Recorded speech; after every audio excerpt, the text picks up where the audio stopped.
Hello អ្នកទាំងអស់គ្នាខ្ញុំថ្លឹងគីឡូផឹកនេះឃើញដក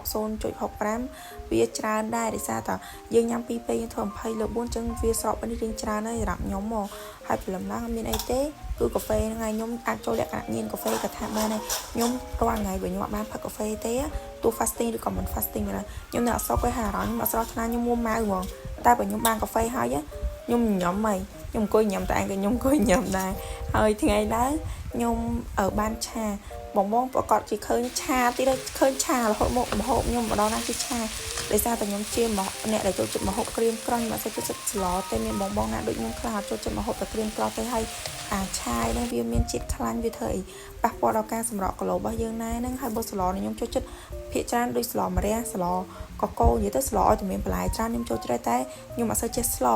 ខ្ញុំចេះតែឆាតិចតួចមិនសូវចេះធ្វើម្ហូប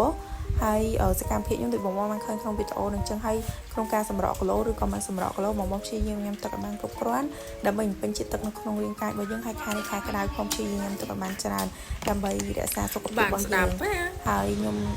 ចេញវិធីការឲ្យខ្ញុំមកហាត់ប្រាណឲ្យដូចរាល់ដងទៅហើយសកម្មភាពនេះក៏មានតែប៉ុណ្្នឹងដែរអរគុណអ្នកទាំងអស់គ្នាសម្រាប់ការទស្សនាវីដេអូរបស់ខ្ញុំរហូតដល់ចប់